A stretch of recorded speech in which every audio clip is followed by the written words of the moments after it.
And when I was young, in my early 20s, wandering around India, trying to sort all this out, having taken some psychedelics, but reading yogic texts and Mahayana texts and all this, I discovered in every culture there is what I call wise old man wisdom, or wise old woman wisdom.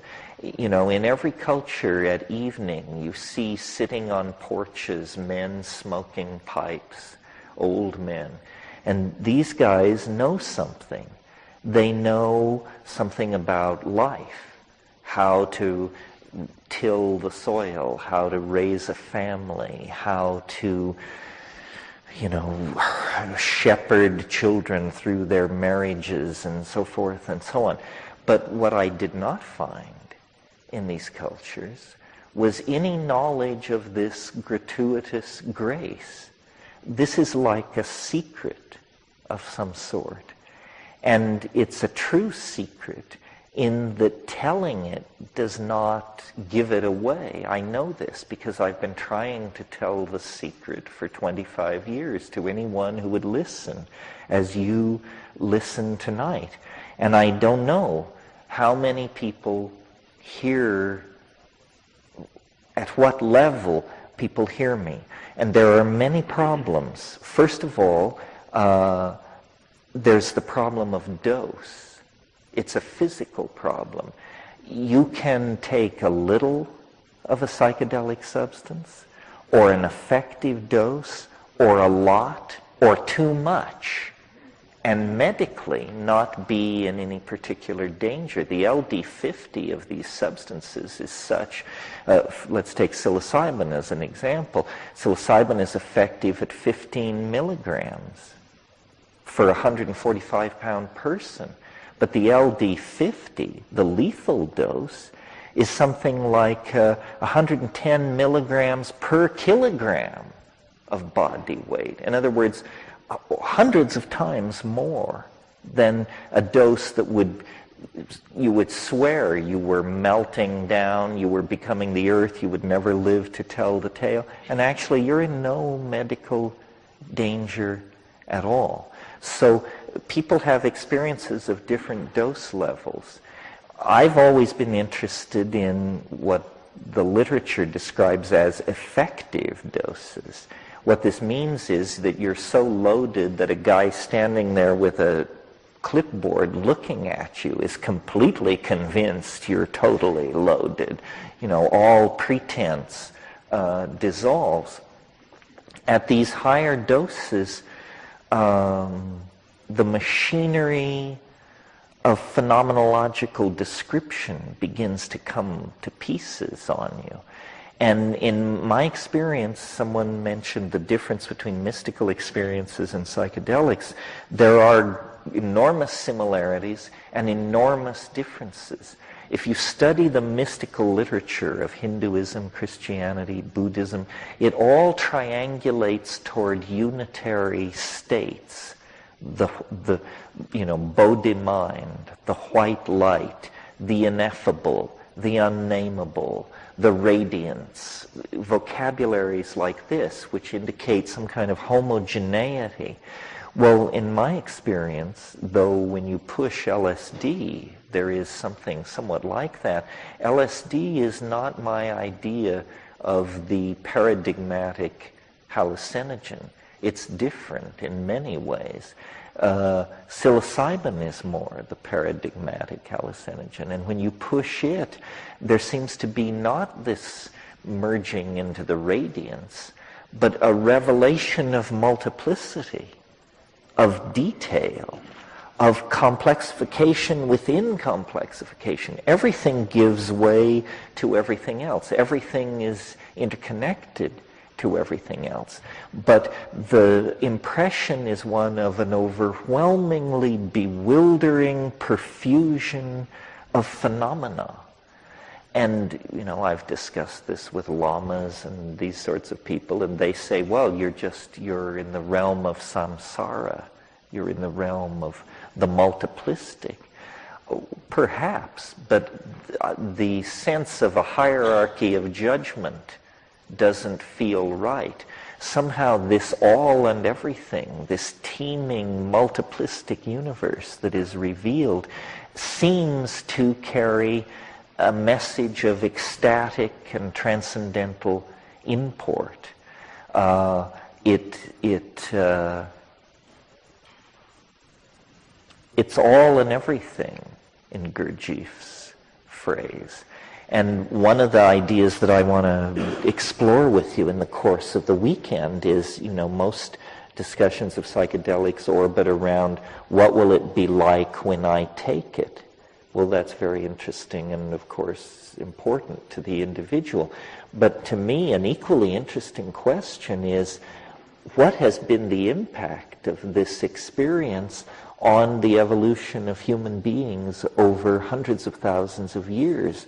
In other words, what is it that we share with this planet, a kind of coevolution, not only with another order of being, which it certainly is, but the great confounding fact that I've brought back from my excursions into these places is that there is an organized intelligence in there, out there, over there, far more alien than the cheerful pro bono proctologists that haunt the trailer courts of the less fortunate.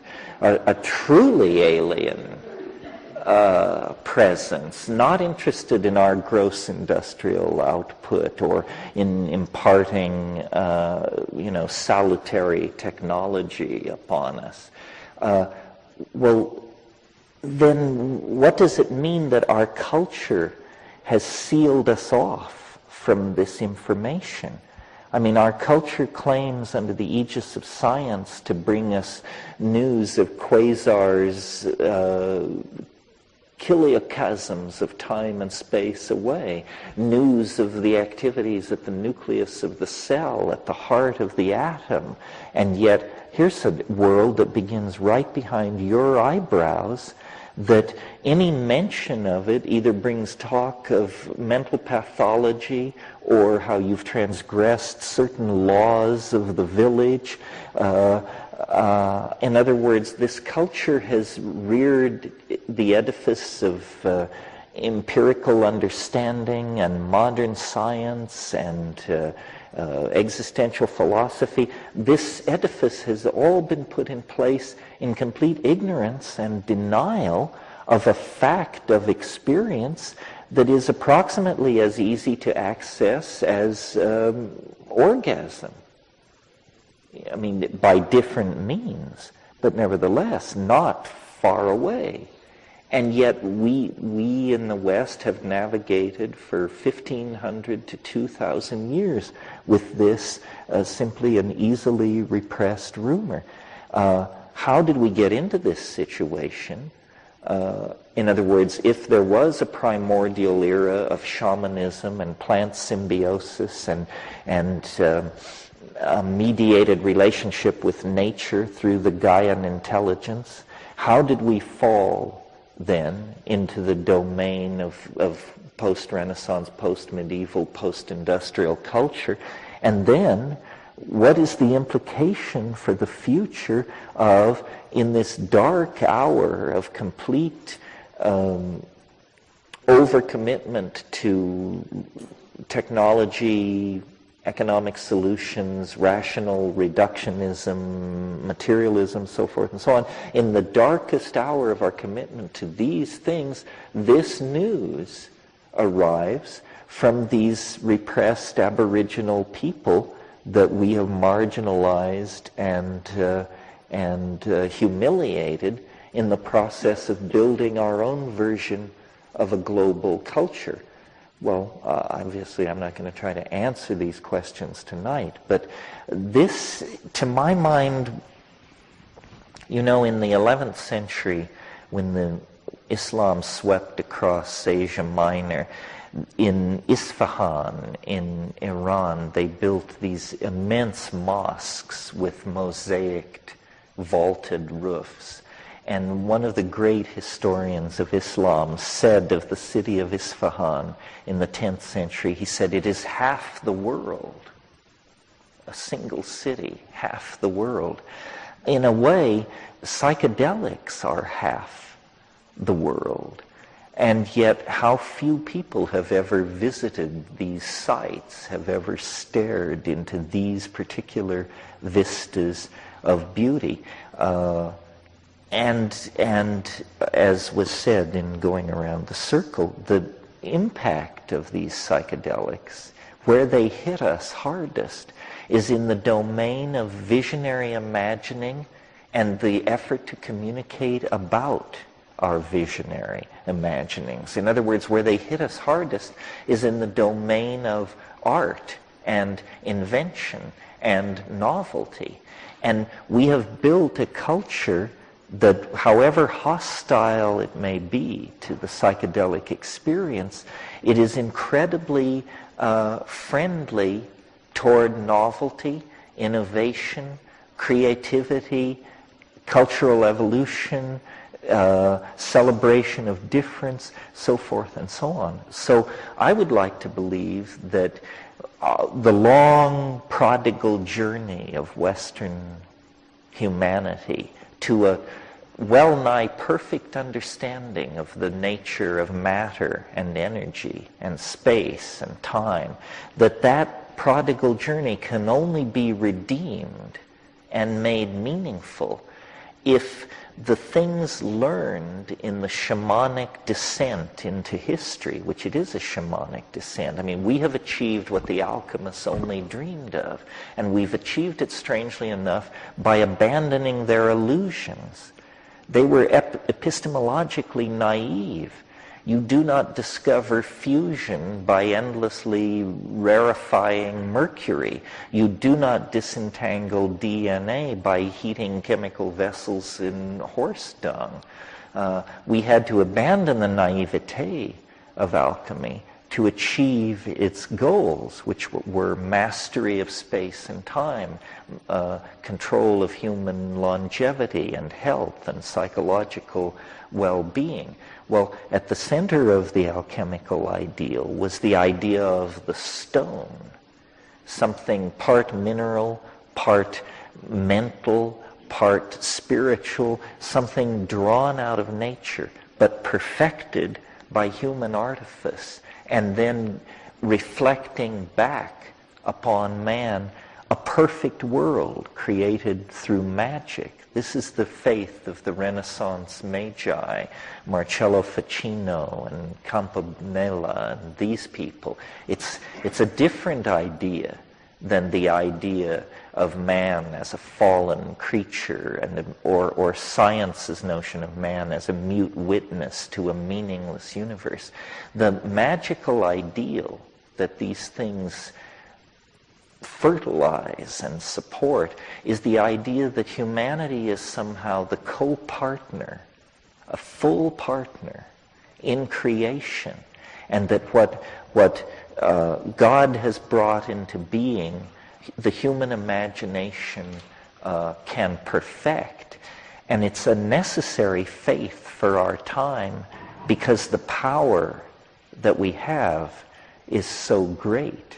If the power that science has given us does not serve a transcendental ideal, then it will serve some kind of fascist ideal, and most people will be reduced to equations and parts of a machine that does not serve the human individual or the human community. Psychedelics are a catalyst for the imagination. They raise the ante in the historical poker game. They show that there is more than one way to skin a cat. And we have come to a place of bifurcations, immense choices. The decisions and the processes that are put in place in the next 20 years will probably put the stamp on whether humanity and this planet are made or broken as a cosmic concern. Well, consciousness is the key. what is dragging our boat is an absence of consciousness. We have one foot in angelhood and one foot in the identity of a carnivorous ape. And the tension between these two on a global scale is excruciating.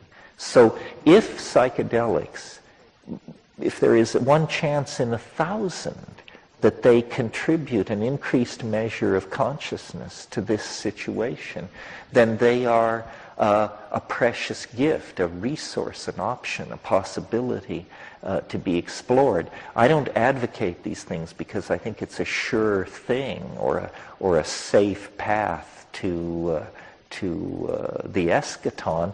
I advocate them because they're the only game in town. If hortatory preaching could have done the trick, then the Sermon on the Mount would have been the turning of the corner.